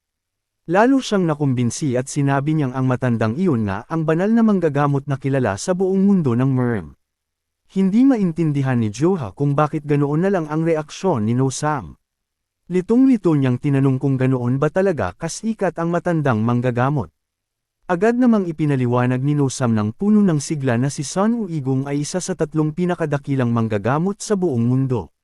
Lalo pang natuwa si No-Sam nang mapansing tuluyan nang gumaling ang bukong-bukong niya sa loob lang ng isang araw. Samantala, muling tiningnan ni Joha ang plakang kahoy sa kamay niya habang inaalala ang lahat ng nangyari. Sa isip niya, nanghinayang siya dahil hindi niya naaya ang matandang manggagamot na makipaglaban matapos malaman kung gaano ito kalakas. Kinabukasan, naghanda na si Joha para ipagpatuloy ang paglalakbay niya. Nakangiti siyang nagpaalam sa matandang babae at kay No-Sam bago umalis ng nayon. Same time din siyang nagpasalamat sa lahat ng kabutihan at pag-aalaga na ibinigay nila sa kanya. Ngunit sinabi ng matandang babae at ni No-Sam na sila ang dapat magpasalamat kay Joha. Habang nag-uusap sila, may isa pang hiling na magalang na sinabi ang matandang babae. Pagkarinig noon, masiglang sumagot si Joha at sinabing sabihin lang nito ang gusto nito. Sa hindi inaasahan, hiniling ng matandang babae na isama ni Joha si No-Sam sa paglalakbay niya. Dahil sa hiling na iyon, agad na nagreklamo si No-Sam habang gulat na gulat. Ngunit kalmadong sinabi ng kanyang ina na siguradong magiging malaking tulong ang anak niya kay Joha. Nag-aalala namang sinabi ni No-Sam na kung aalis siya, mag-isang may iwan ang kanyang ina sa nayon. Pagkarinig noon, agad siyang pinagalitan ng matandang babae. Matatag nitong sinabi na kaya niyang mabuhay mag-isa at ayaw na niyang pretuhin pa ang anak niya na parang bata. Ipinaliwanag din ng matandang babae na masyadong maliit ang nayon para sa kakayahan ni No-Sam. Ayon sa kanya, kailangan nitong maglakbay at makita ang mundo para hindi masayang ang talento nito. Sinabi pa niya kay Joha na kung dumating ang araw na wala palang silbi si No-Sam, huwag itong mag-atubiling iwanan. Napabuntong hininga si No-Sam at nagreklamo na mas matanda pa nga siya kaysa kay Joha. Pero agad siyang pinatahimik ng kanyang ina. Pagkatapos noon, yumuko ng napakalalim ang matandang babae sa harap ni Joha, taos pusong nakikiusap na tanggapin ang hiling niya. Pagkakita nilang ganoon kalalim ang pagyuko ng matandang babae, parehong nagulat sina Joha at No-Sam. Nanatili siyang nakayuko at hindi gumalaw kahit kaunti, na parang naghihintay lang ng sagot. Samantala, natahimik lang si Joha habang seryosong pinag-iisipan ang hiling. Hindi nagtagal, tinanggap ni Joha ang kahilingan at agad niyang inalalayan ang matandang babae na tumayo. Ipinaliwanag niya na baka hindi rin naman magtagal ang paglalakbay niya kaya hindi niya maipapangakong palagi silang magkasama ni No-Sam. Pero sa ngayon, handa siyang isama ito sa paglalakbay nila sa mundo. Agad na iniabot ng matandang babae ang isang balutan ng mga gamit na matagal na pala niyang inihanda kay No-Sam. Nanlaki ang mga mata ni No-Sam. Hindi niya akalaing napaghandaan na pala ng kanyang ina ang lahat. Samantala, punong-puno ng sigla si Joha at agad niyang niyaya si No-Sam na simulan na ang kanilang paglalakbay. Sabay silang umalis sa nayon habang ikinakaway sila ng lahat ng mga taga roon. Yumuko rin ang mga babaeng dati nilang nailigtas bilang taos-pusong pasasalamat. Ibinigay ng matandang babae ang huli niyang pamamaalam habang nakangiting puno ng pagmamalaki. Habang naglalakad sila, magaang ang mga hakbang ni Joha habang paulit-ulit niyang inaalala ang bansag na bayani na ibinigay sa kanya ng mga taga-nayon. Samantala, napangiti na lang si No-Sam dahil pakiramdam niya, hindi talaga tugma ang edad ni Joha sa lakas at pag-uugali nito. Mula sa malayo, muli silang kumaway sa huling pagkakataon bago tuluyang mawala sa likod ng makapal na kagubatan. Habang nakatingin sa likod ni Joha na naglalakad sa unahan, pakiramdam ni No-Sam ay nasasaksihan niya ang simula ng isang alamat. Nagpatuloy ang paglalakbay nila sa magaganda pero mapanganib na kabundukan. Pero hindi nagtagal, napagod na si No-Sam sa matarik na pag-akyat. Habang hinihingal, tinawag niya si Joha at nakiusap na magpahinga muna sila. Laking gulat niya nang makitang naka-handstand pa si Joha habang nag-eehersisyo. Nakabaligtad ang katawan at walang suot na pang-itaas. Casual lang siyang lumingon at nagtanong kung anong problema. Agad siyang nilapitan ni No-Sam at tinanong kung saan ba talaga ang pupuntahan nila. Sa isang magaang na talon, muling tumayo ng tuwid si Joha sa daan. Biglang nagliwanag ang mukha niya sa sobrang pananabik. Sinabi niyang ang pakay nila ngayon ay maghanap ng isang junior na kasamahan sa sekta. Napakunot-noo si No-Sam dahil wala siyang maintindihan. Kaya tinanong niya kung sino ba ang tinutukoy nitong junior at saan nila ito hahanapin. Napatawa lang si Joha bago ipinaliwanag na naghahanap siya ng isang taong pwedeng i-recruit bilang junior member ng sekta ng Kunlun. Lalo lang nalito si No-Sam. Nagtanong siya kung bakit hindi na lang direktang maghanap si Joha ng magiging alagad. Napatawa ng malakas si Joha at sinabing, masyado pa siyang bata para magkaroon ng sariling alagad. Napabuntong hininga na lang si No-Sam sa kakaibang pag-iisip ni Joha. Pagkatapos ay tinanong niya kung paano nito balak pumili ng bagong miyembro. Pero casual lang na inamin ni Joha na wala pa talaga siyang naiisip na paraan. Bago pa makapagsalita ulit si No-Sam, bigla na lang pinunit ni Joha ang suot niyang pang-itaas habang punong-puno ng sigla. Biglang tumulim ang tingin niya. Parang may bagong ideya na bigla na lang pumasok sa isip niya. Mukhang handa na siyang gawin ang susunod na hakbang sa kanilang paglalakbay. Nang may buong kumpiyansa, sinabi ni Joha na lahat ng gustong sumali ay dadaan muna sa isang laban. Ayon sa kanya, ang taong kayang harapin ang laban na iyon lang ang makakatagal sa matinding pagsasanay ng sekta ng Kunlun. Matapos magpasya, ipinagpatuloy ni Joha at No-Sam ang paglalakad sa makitid na daang tumatawid sa masukal na kagubatan. Patuloy silang naglakad sa gitna ng makakapal na puno. Habang nasa daan, pilit na sinasabayan ni No-Sam ang mabilis na lakad ni Joha habang nagtatanong kung bakit tinanggihan nito ang lahat ng regalo ng mga taga-nayon. Kalmadong ipinaliwanag ni Joha na sapat na ang paghihirap na pinagdaanan ng mga taga-nayon kaya hindi na tama na may mawala pa sa kanila. Ipinaalala rin niyang isa siyang alagad ng Kunlun at ang tungkulin niya ay tumulong sa iba, hindi ang makinabang sa kanila. Pagkatapos ay sinabi ni Joha na kaya nilang mabuhay gamit lang ang sarili nilang kakayahan. Ngunit kasasabi pa lang niya noon, may narinig siyang kahina-hinalang tunog mula sa malayo. Sa isang iglap, isang palaso ang mabilis na humiwas sa hangin at dumiretso sa kanila. Huminto ang dulo ng palaso ilang pulgada na lang mula sa mata ni No-Sam. Sa pinakadelikadong sandali, kalmadong sinalo ni Joha ang palaso gamit ang kanyang walang lamang kamay. Naligtas niya si No-Sam bago pa ito tamaan. Naiinis na pinutol niya ang palaso at sumigaw papunta sa kagubatan, tinatawag ang taong bumaril. Bahagyang gumalaw ang mga damo sa paligid. Unti-unting lumitaw ang ilang taong nagtatago sa likod ng makakapal na halaman. Dalawang mamamana ang lumabas habang kitang-kita ang takot sa kanilang mga mukha matapos makita ang ginawa ni Joha. Nagkatinginan sila ng kinakabahan dahil hindi nila alam kung paano haharapin ang sitwasyon. Kasabay nito, ilang maliliit na bato ang mabilis na lumipad papunta sa mga mamamana. Napakagaan lang na ipinitik ni Joha ang mga batong iyon gamit ang dulo ng kanyang mga daliri. Habang ginagawa iyon, kinutya niya ang mga ito dahil matapang lang sila kapag nagtatago. Maya-maya, mas marami pang armadong lalaki ang lumabas mula sa mga damuhan at pinalibutan sila sa lahat ng direksyon. Lumalabas na matagal na pala silang naghanda ng pananambang. Nang makita ng pinuno nila na umiinit na ang sitwasyon, agad itong nagalit at inutusan ang lahat ng tauhan na sabay-sabay umatake. Siya mismo ang unang sumugod habang hinuhugot ang espada at pasiga na sinugod si Joha. Sumalakay rin ang iba mula sa iba't ibang direksyon para wala nang matakbuhan si Joha. Ngunit walang kahit kititing na kaba sa mukha ni Joha. Isang diretso lang na suntok ang pinakawalan niya at agad nitong dinurog ang espada ng kalaban hanggang sa magkawatak-watek. Sa kasunod na galaw, isang malakas na sipa ang tumama sa ilang kalaban ng sabay-sabay. Hindi na niya sila binigyan ng pagkakataong makatayo. Sunod-sunod ang naging atake ni Joha sa napakabilis na bilis. Bawat suntok at sipa niya ay eksaktong tumatama sa target. Ang bawat tama ay lumilikha pa ng malalakas na shockwave na nagpabagsak sa mga tao sa paligid. Kahit ganoon, dalawa pang kriminal ang pilit na sumugod mula sa likuran habang may hawak na mga espada.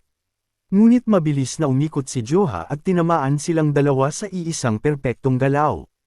Agad na tumalsik ang kanilang mga espada. Kasabay noon, lumipad din palayo ang kanilang mga katawan dahil sa lakas ng suntok. Pagkakita ng pinuno na napakadaling natalo ang lahat ng tauhan niya, agad siyang nataranta at sinubukang tumakas. Bigla namang may isang espada na lumipad mula sa ere at tumarak mismo sa daraanan niya. Kasabay noon, isang malakas na pagsabog ang tumama sa lupa sa tabi niya at tuluyang isinara ang lahat ng posibleng daanan. Ilang segundo lang ang lumipas at naipabagsak na ni Joha ang pinuno hanggang mawalan ito ng malay.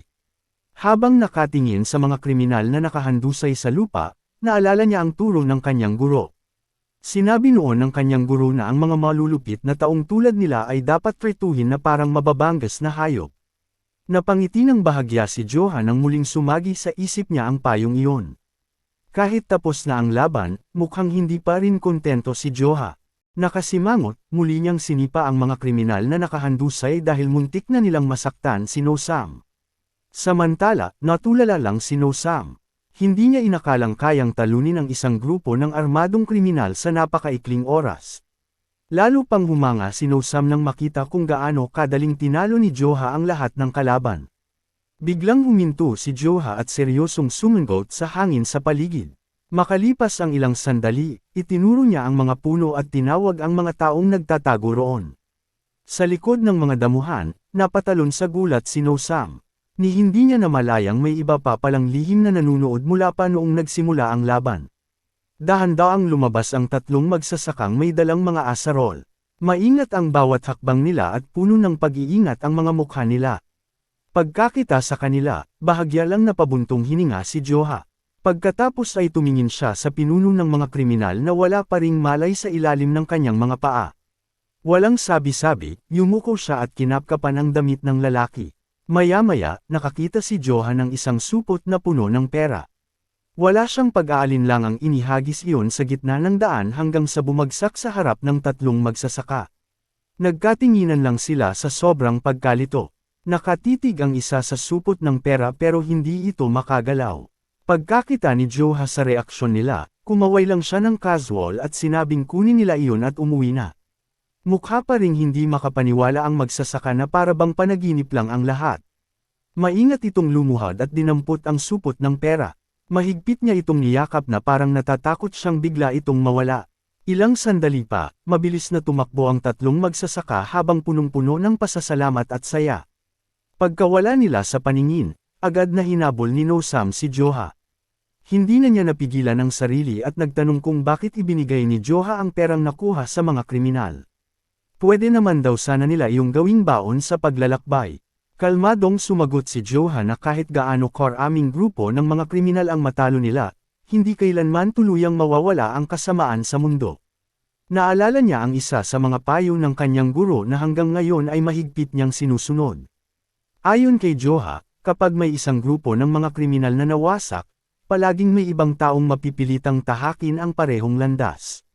Iyon ang mapait na katotohanan ng mundong ginagalawan nila. Isang mundong hindi lang umiikot sa tama at mali. Tahimik na pinakinggan ni No Sam ang bawat paliwanag. Habang nag-iisip pa siya, muling nagsalita si Joha sa magaan na tono.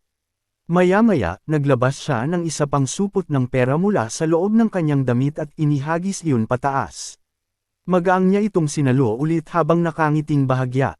Pagkatapos ay pabirong sinabi na hanggat binubugbog lang niya ang mga kriminal at hindi pinapatay, pwede pa rin niyang kunin ulit ang pera nila kapag nagkita silang muli balang araw. Dahil sa biro niyang iyon, natigilan si No Sam. Napatitig siya kay Joha na may halong pagtataka at takot. Sa isip niya, napatanong siya kung tunay nga bang alagad ng kunlon ang binatang nasa harapan niya. Nagpatuloy sila sa paglalakbay sa mahahabang daan ng kabundukan. Habang naglalakad, ilang beses nagreklamo si Joha dahil hindi na raw hamon para sa kanya ang pakikipaglaban sa mga ordinaryong kriminal.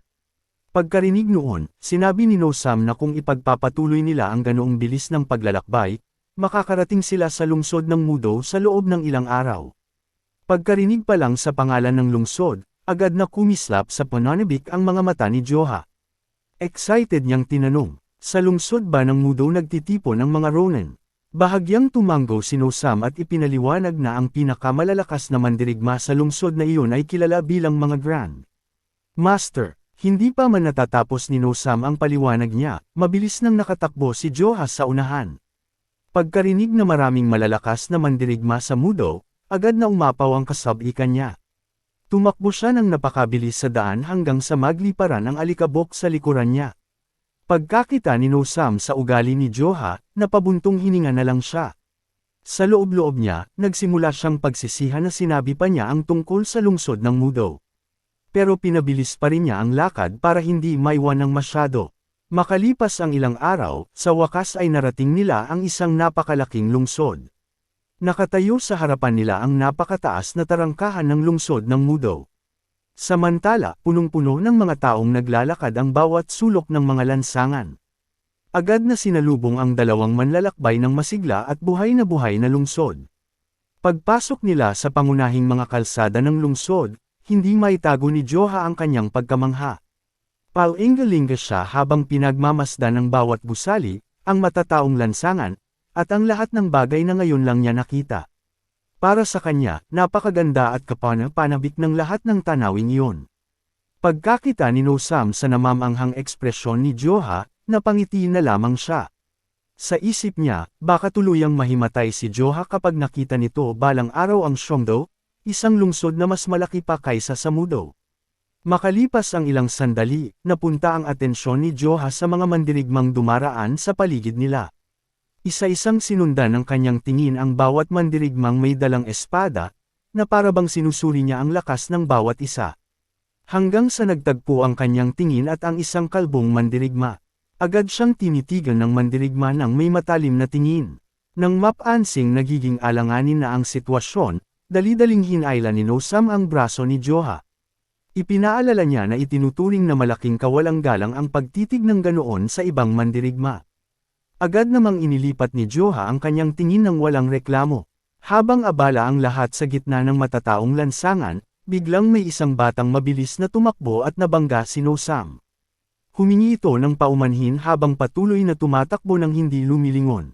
Ngunit hindi pa man ito nakakalayo, isang misteryosong lalaki ang biglang lumitaw at mahigpit na hinawakan ang kanyang pulsuhan. Kasabay nito, isang supot ng pera ang nahulog sa lupa. Pinagsabihan ng lalaki ang bata dahil sinubukan nitong magnakaw. Doon lamang napagtanto ni No Sam na kakadukot pa lamang ng kanyang supot ng pera. Agad niyang kinapkapan ang kanyang damit habang bakas ang matinding pag-aalala sa kanyang mukha.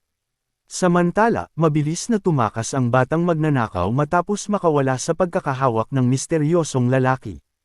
Pinulot naman ng lalaki ang nahulog na supot ng pera at ibinalik ito kay No Sam. Punong-puno ng pasasalamat, tinanggap ni No Sam ang kanyang pera at taos-pusong nagpasalamat sa binatang may mahabang buhok na may hawak na pamaypay. Marahan nitong isinara ang kanyang pamaypay sa isang napaka-eleganteng galaw. Pagkatapos ay kalmado niyang sinabi na hindi na kailangang magpasalamat pa si No Sam. Parehong napatitig sina Joha at No Sam sa kanya nang may paghanga. Mula pa lamang sa kanyang tindig at aura, halatang hindi siya isang ordinaryong tao. Sa paligid nila, nagsimulang magbulungan ang ilang kababaihan habang palihim na sinusulyapan ang binata. Nababalot ng hiya at paghanga ang kanilang mga mukha, na parabang nabihag sila ng kanyang kaguwapuhan at maringal na kilos. Halatang nakatawag siya ng pansin ng napakaraming tao. Matapos pagmasdan sina Joha at Nosam ng ilang sandali, sa wakas ay nagsalita ang batang Maharlika sa kalmado ngunit magiliw na tinig. Sinabi niya na mukhang ngayon lamang unang beses na nakarating sa lungsod ng Mudo ang dalawa.